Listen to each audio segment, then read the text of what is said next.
Monday trading కోసం గమనించాల్సిన విషయాలు క్లుప్తంగా చూద్దాము.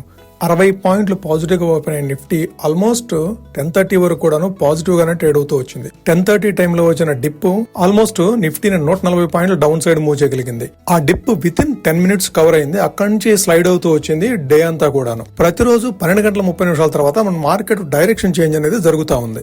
నిఫ్టీ చివరికి 49 పాయింట్లు నష్టపోయి 23,366 దగ్గర క్లోజ్ అయితే, సెన్సెక్స్ 116 పాయింట్లు కోల్పోయి 74,253 దగ్గర క్లోజ్ అయింది.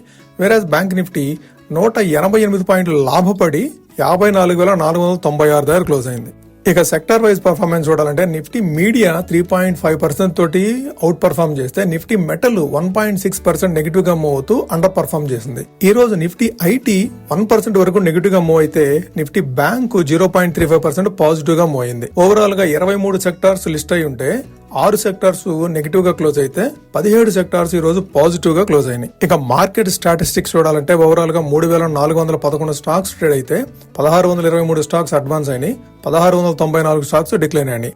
అడ్వాన్స్ డిక్లైన్ రేషియో ఆల్మోస్ట్ 1:1 గా ఉన్నప్పటికీ కూడాను డిక్లైన్స్ కాస్త ఎక్కువగానే ఉన్నాయి. ఇక క్రూడ్ ఆయిల్ విషయానికి వస్తే, నిన్న $96.6 దగ్గర ట్రేడ్ అవుతున్న క్రూడ్ ఆయిల్ ఈ రోజు $94.6 దగ్గర ట్రేడ్ అవడం చూస్తూ ఉన్నాం. ఫ్రెండ్స్, మనలో చాలా మంది మ్యూచువల్ ఫండ్స్ లో ఇన్వెస్ట్ చేస్తూ ఉంటాము. మ్యూచువల్ ఫండ్స్ లో ఇన్వెస్ట్ చేసేటప్పుడు ఎస్ఐపి సిస్టమాటిక్ ఇన్వెస్ట్మెంట్ ప్లాన్ బెటరా, లేదంటే బై ద డిప్ స్ట్రాటజీ బెటరా?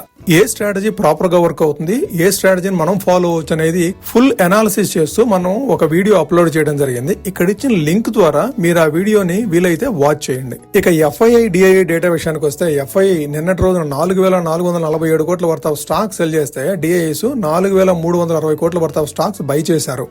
సెంట్రల్ గవర్నమెంట్ ఎఫ్ఐఐస్ కు పాజిటివ్ గా డెసిషన్ తీసుకున్నప్పటికీ కూడాను ఎల్టీసీసీ సంబంధించి ఎఫ్ఐఐ సెల్లింగ్ మాత్రం అదే రీతిలో కంటిన్యూ అవుతా వస్తుంది. ఇక మండేకి Nifty and Sensex support and resistance చూడాలంటే, నిఫ్టీకి సపోర్ట్ 23,200, రీసెంట్ గా మనకి 23,200 అనేది 2 to 3 టైమ్స్ టెస్ట్ చేయడం జరిగింది.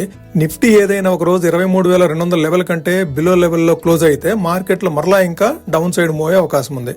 అదే రెసిస్టెన్స్ పరంగా చూడాలంటే 23,520, ఈ రోజు హై కూడాను 23,520, అదే మనకి రెసిస్టెన్స్ కింద యాక్ట్ చేసే అవకాశం ఉంది. అది క్రాస్ అయినంత కాలము నిఫ్టీ 23,200 నుంచి 23,500 రేంజ్ లో కదలాడే అవకాశం కనపడుతుంది. ఇక చార్ట్ ప్రకారం సెన్సెక్స్ కి సపోర్ట్ అండ్ రెసిస్టెన్స్ చూడాలంటే, సపోర్ట్ 73,800, అది క్రాస్ చేసి బిలో సైడ్ మూవ్ అయితే మరలా ఇంకొకసారి 73,000 కూడా ఫాలో అవ్వచ్చు.